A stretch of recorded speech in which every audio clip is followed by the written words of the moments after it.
Hello everyone, Zatvoy. Yep, that's hello to all our Russian viewers. And why would everybody in Russia be watching this? Well, because at the end of this vlog, we will know exactly who's going to win the World Cup. Because we have the greatest footballing pundits the world has ever seen. Spoiler alert, it's not England, but you already knew that. Yes, they'll be coming up later, along with all of this. We'll have our usual mooch around the pages of this week's Redditch Standard. Ministry of Gamers are going all retro this week, just for me I reckon. So check out that.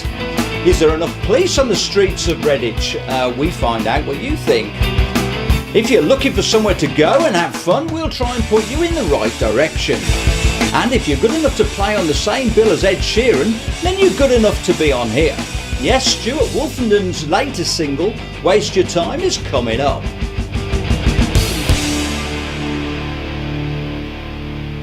I suggest if you hate football, you could go on holiday to Italy because they didn't make it to the World Cup. But saying that, you could go closer to home, to Wales, Ireland, Northern Ireland or Scotland. No, I'm sure they'll be there in front of their TVs, supporting England. Right, get on with it, Ian. This week's front page tells the story of Bailey Pearce, who will be jumping from a plane for his 16th birthday, all in the aid of Birmingham Children's Hospital. Yes, Bailey will be doing a parachute jump to raise funds as a thank you to the hospital where he had life-saving surgery when he was just 2 years old. He's also had 4 major operations since and is set to face even more in the future. Well, we wish you all the best for the jump, Bailey, and for the future. He wants to be a sports journalist, you know, so look out Jeff Stelling. Yep, he watches this, you know. Have a read of that. Wonderful story. Volunteers who provide local parenting and family support services were the guests of honour at an afternoon tea at Holly Tree Children's Centre this week. Cream teas and strawberries. Nice. Page 4 is the place to go if you want details of how you can help out. Sounds very worthwhile. Page 7. Royalty visited our town this week. Yes, Princess Alexandra. Nope. I don't know which one she is either, but she flew in to meet dementia residents at Dorothy Terry House in Evesham Road. That was last Wednesday. Flying visit, literally, in a helicopter. There's also a fantastic story on the same page about Theo the cat, who potentially saved his owner's life. Read it, you'll like that. Very heartwarming. Tons more in this week's Standard, including the Woodfield Academy's pupils who attempted to break the world record for the largest gathering of people dressed as butterflies. Yeah, seriously. 8-year-old Lauren Beanie Oldfield has become a regional winner in the National Young Writers Award, so well done to her. And Churchill is a place to go if you want a game of football or netball at a more relaxed pace. Find out why. And a Redditch fashion student's clothing collection hit the London catwalk. Wow.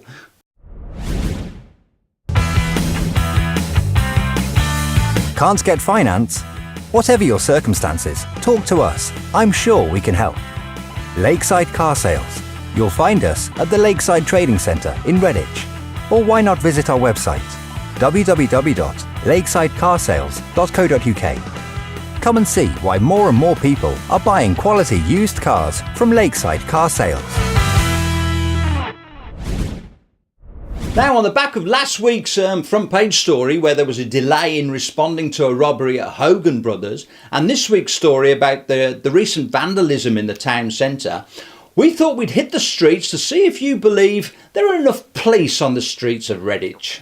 Do you think there's a lot of policing around Redditch? No, darling, we don't see many police at all. I live at Crabs Cross in the bungalows and lots of old people, and we hardly ever see them. I very rarely see any police about, and I don't feel safe, certainly on a Friday, Saturday evenings, that sort of time. So you think there could be more of a police presence in the area? I think there needs to be a greater presence, yes. Yes, I do. Do you think there's enough police presence in Redditch? Not really, no. They're around, but they're not all around, if you know what I mean. Why do you think that is? Why do you think there isn't enough police? There was an incident down across last couple of weeks ago. Some dude had a weapon, and we rang the coppers to come down. They never did. So they didn't assist you? No, and some of us could have got hurt, but luckily we didn't. So you don't? Can I ask if you feel safe in Redditch at all? I feel safer than most places, but not the best. When I've had an incident in the past, and then I've tried to go to a police station and speak to someone, they're never in. You've not got a response from them? No, never. Can I ask you, do you feel safe in Redditch, obviously on the streets of Redditch? No, not all the time. Not in town, especially not in town. How do you think that could be improved? What can make you feel safe? More police, obviously. Look, just walking around. Do you think there's enough police on the streets of Redditch at the moment? In the centre, yes. Yeah. Yeah. I think So so. you feel safe, you can see them, they're on patrol, or? Yes, and the security inside the precinct as well, so you got like a double protection, I think, anyway. Do you think there could be any improvement at all? No, personally, no. So you feel safe on the streets of Redditch? Yeah, I do. Yeah, I think there should be more police in Redditch around, yeah. I really think so, yeah. I don't see enough. You never see any of them around. Why do you think there isn't enough police? Probably because the government won't fund it.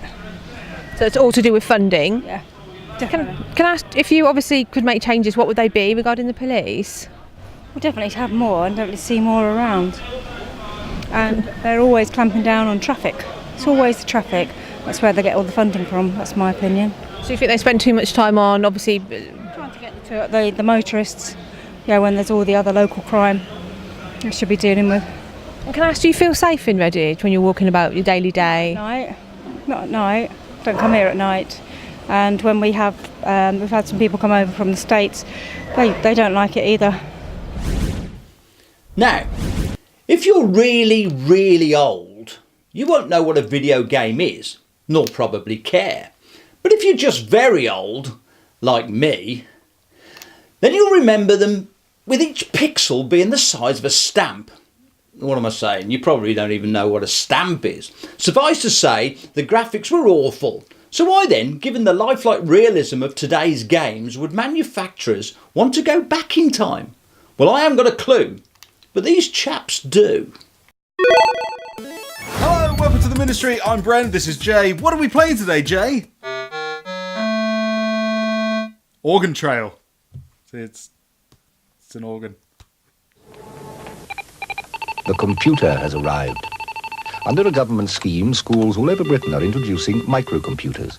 Do you remember using an old BBC microcomputer to play video games? Perhaps you remember Granny's Garden, Geordie Racer, and Through the Dragon's Eye? Look bravely through the dragon's eye. Back in those days, when computers made a lot of mechanical clunking and buzzing noises, games were very simple, but it was our imaginations that filled in the gaps where the technology couldn't.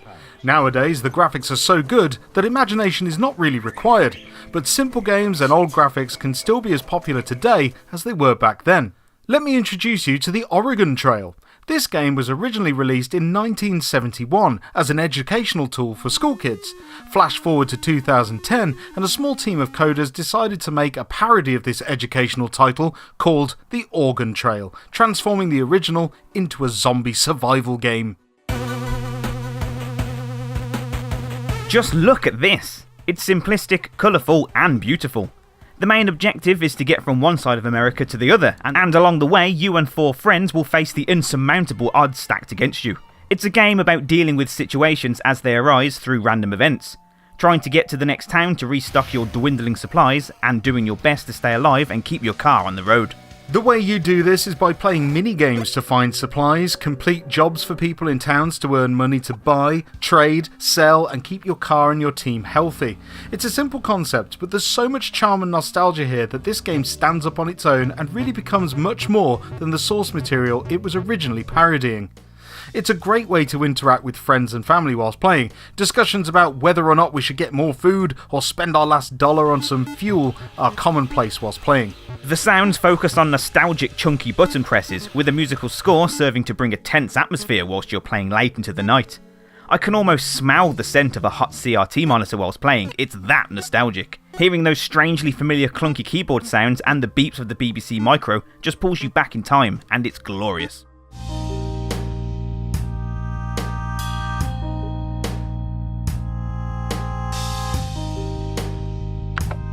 It's a testament to games like this being just as successful as the latest releases, and now for the PlayStation 4 you can own the Complete Edition, which has had many tweaks and upgrades to it, including new vehicles to unlock, new minigames, game modes and challenges that really freshen up the whole experience. Online multiplayer and next-gen graphics aren't required here. Sometimes your imagination and an atmospheric classic like Organ Trail is all you really need, and it delivers on every level. Organ Trail. And that was Organ Trail. Just goes to show that you don't need amazing graphics to make an amazing game these days. Jason, will you be able to play us out with some BBC Micro music?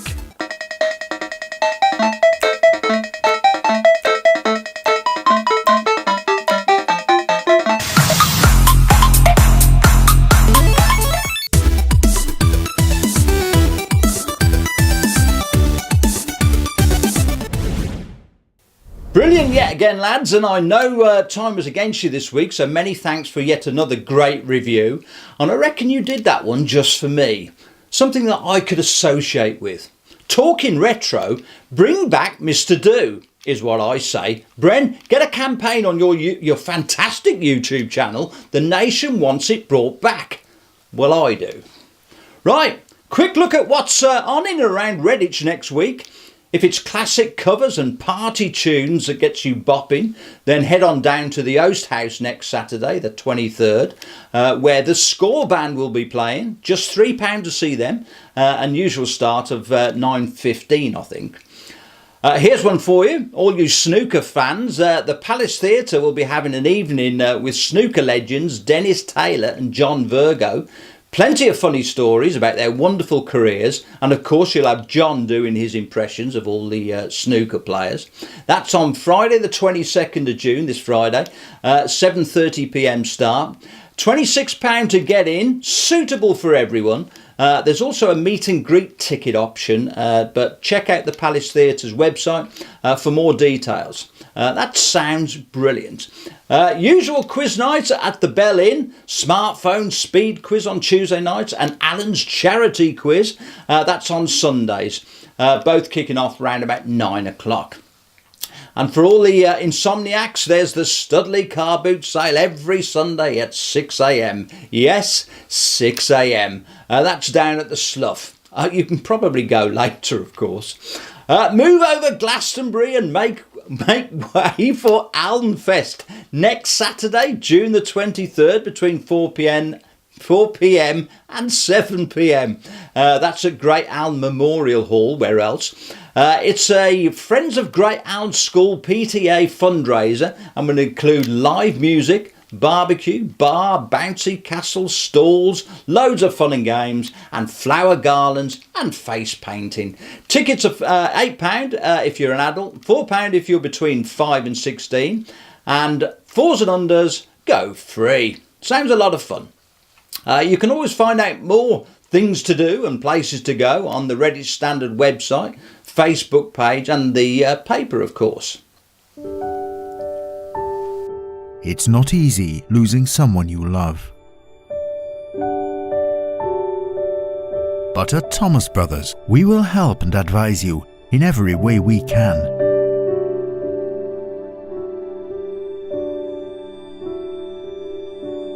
Let our family take care of yours. Thomas Brothers.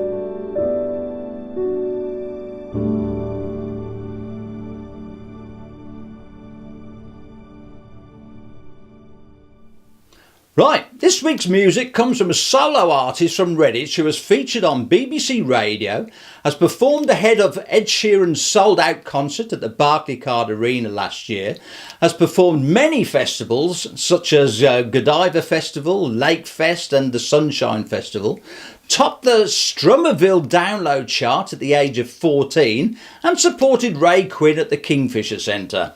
Just a few of the many achievements of local lad Stuart Wolfenden.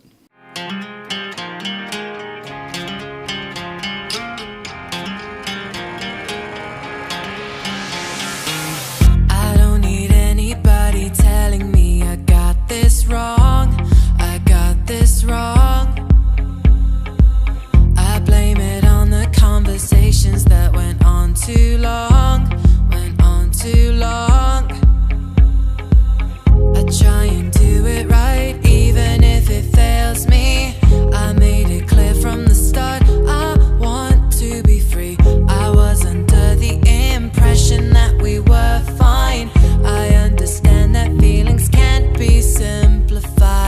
Don't you waste your time. Don't you waste your time. Don't you waste your time. Don't you waste your time. Don't you waste your time. Don't you waste your time. Don't you waste your time. Don't you waste your time on me.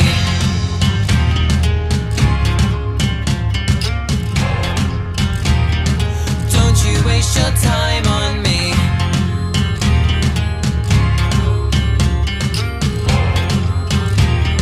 Don't you waste your time on me. My head's a mess, I need to straighten my priorities. Priorities. Because the circus in my mind is playing tricks on me. Tricks on me. Dead in my bed at 6 a.m. and the phone rings. You're telling me that we both want different things. And now it's got me thinking about what I want. I understand that you just had a change of heart. Don't you waste your time. Don't you waste your time. Don't you waste your time. Don't you waste your time. Don't you waste your time. Don't you waste your time. Don't you waste your time. Don't you waste your time on me.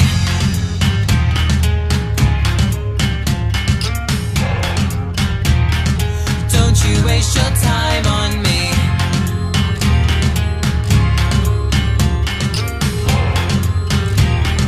Don't you waste your time on me. I try and do it right, even if it fails me. I made it clear from the start, I want to be free. I was under the impression that we were fine.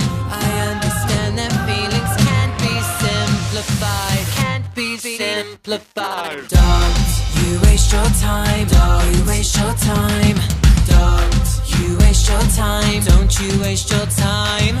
Don't you waste your time. Don't you waste your time. Don't you waste your time. Don't you waste your time on me. You waste your time. You waste your time.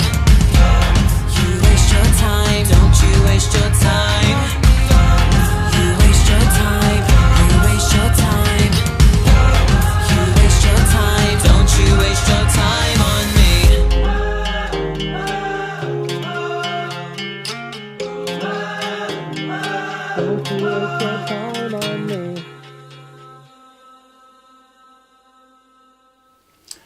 Don't get the 2-image video thing. Sure, there's a story behind that. Email me, Stuart, and let me know because it's puzzling me. But absolutely love the song. Elliot Vaughan produced it, and a great job he did too.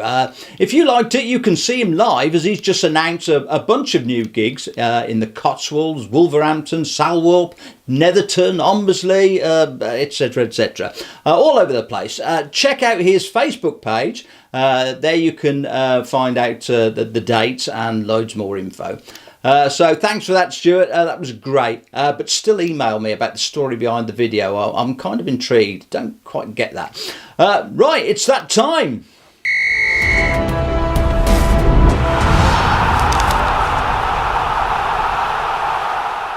Okay, so there are many talented people working behind the scenes at the Redditch Standard and StandardXtra, of course, and 2 of them are experts in all things sport. Well, they're going to give us a rundown of everything you need to know about the World Cup.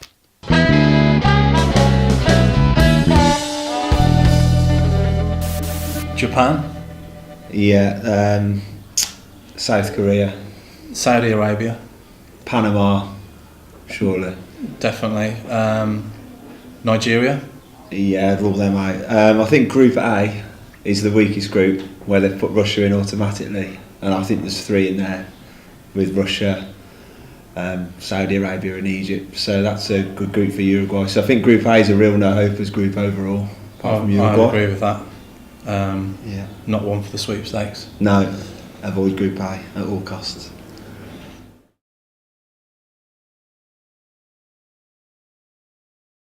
Okay, Belgium, definitely a possibility. Yeah.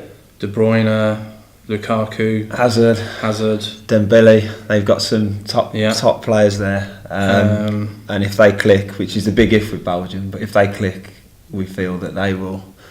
They've got all the names and all the players that everyone knows from the Premier League. It's whether they click together at the final as a team. And I think they're kind of like England with that golden era. This is probably the tournament that they need to do it. I think if Belgium were to ever win it, this is the one that they would have to do it at. Agreed. Also Uruguay, got the two Atletico Madrid centre backs there and the strikers Cavani and Suarez. So some bite up front with Uruguay, and they'll take some stopping. I think they've got a group that they should cruise through. Yeah. So they could be a decent bet. Definitely.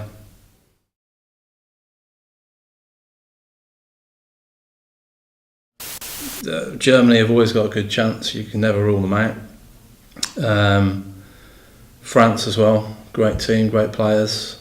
Absolutely, One of my favourite really strong teams, talented individuals in that team. Yeah, they've probably not, whether they've proved they can go all the way recently is open to debate. But yeah, they've got a good shot, haven't they? Argentina, again, they kind of struggled through qualifying, but obviously there's a certain player that they've got. Absolutely, who doesn't need naming. Who he's always going to give you a chance. Will it be Messi's last World Cup? Is it his last chance to shine? I think so. Yeah. Last chance saloon for him in terms of winning it. But I'd probably say Germany would top that good chance group. Well, never rule them out.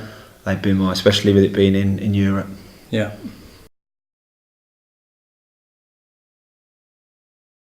Okay, I'm going for Brazil. There's two reasons for this. First of all, I've got them in the sweepstake, so definitely want them to win. Secondly, 5 times world champions and the bookies' favourites, and they're the favourites for a reason because they've got the best team, and I think they're going to go all the way. Think about Neymar, Coutinho, Firmino. Top players up front there. Yeah. Do you think they'll do it Do you think they'll deliver the goods away from their own continent there? Do you think that is a factor, but football is football, and it's there's a cliche for you. Yeah, but, absolutely. I think they'll be absolutely fine, and I think even if they come across Germany again, they'll want some revenge. They want to put that 7-1 right. Yeah, from the 7-1, definitely. Yeah. In fact, they've already beat them once this year. They beat them 1-0 in a friendly recently. So a good bet. Yeah, definite safe bet, Brazil. Okay. I fancy Spain. Obviously, there's been developments this week with the sacking of the manager, but I still think they're so strong in all departments. They've got so much strength in depth, the way they play. Fantastic keeper. I don't see a weakness in the team, and to be honest, I think the way the Spanish play, I think they could play without a manager. To be honest. Yeah. They're so good technically. And you think that playing in Europe is going to suit them? I do, and they had a rocky patch by their standards, but they've come good in the last 12 months again. Yeah, breezed through qualifying, and I fancy the Spanish.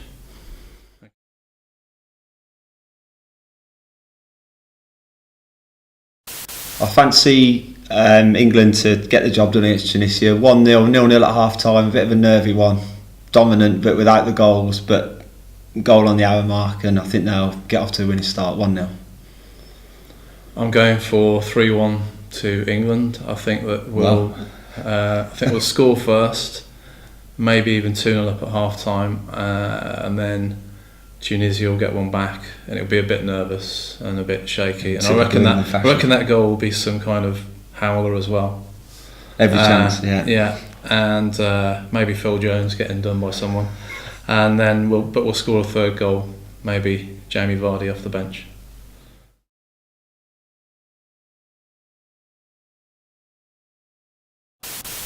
Who? No, I think England will win that convincingly, and if they don't, they should pack up and come back. 3-0. Yeah, I think we don't tend to win games by more than 3 or 4 these days. The days of beating Turkey 8-0 and things like that are long gone. But yeah, 2 or 3-0 to England. That's a comfortable win for us. Yeah.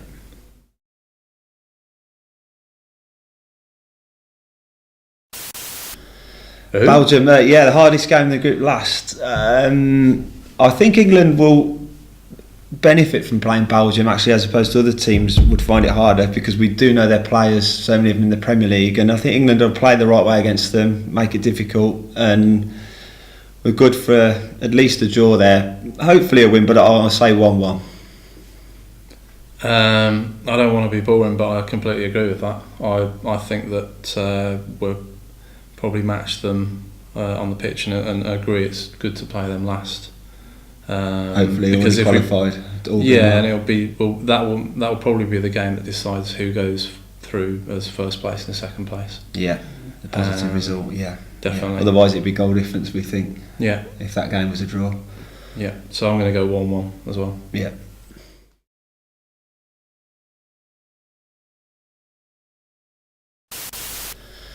For me, it's got to be Harry Kane. He's going to start every game, and if he's got his shooting boots on, then he's the man, really. I can't see anyone from midfield coming through with more than 1 or 2 goals if we progress. Yeah.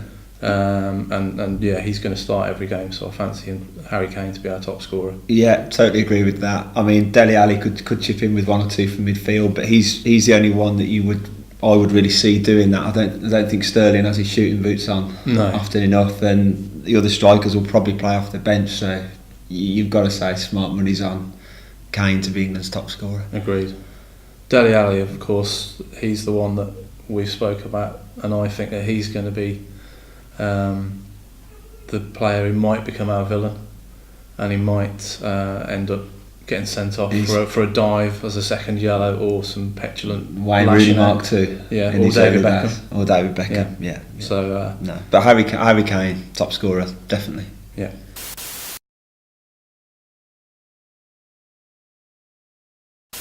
So who are we saying then that's going to... I'm going to say Raheem Sterling. Raheem Sterling, okay. Good feeling for it.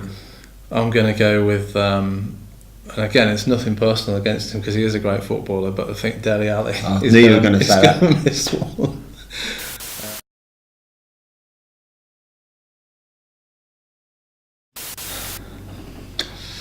Jordan Pickford. But I'm going to go with Phil Jones because I just don't think he's up to it, and I think anyone who watched the cup final, Eden Hazard, absolutely embarrassed him, and I worry that could happen again. Yeah. So I'll go with Phil Jones.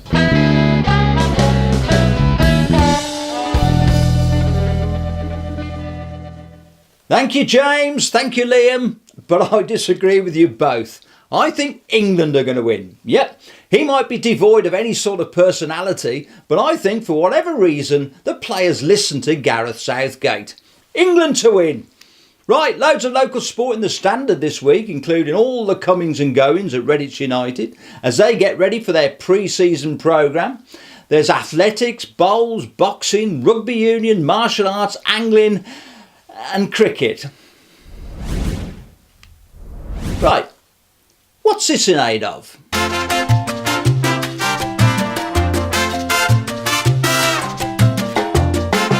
This Friday is Bring Your Dog to Work Day. Yep, that's a real thing, apparently. God only knows what health and safety will have to say about it. Apparently it is this Friday, Bring Your Dog to Work Day. Best check with your employers first though, I think. Alright, that's it for this week. Don't forget... Watch us, like us, tweet us, email us, shout at us. Standard Extra. Many thanks to the Ministry of Gamers, Stuart Wolfenden, our pundits James and Liam, and our roving reporter Michelle McGahn. Good luck to England, and I'll see you next week. Bye.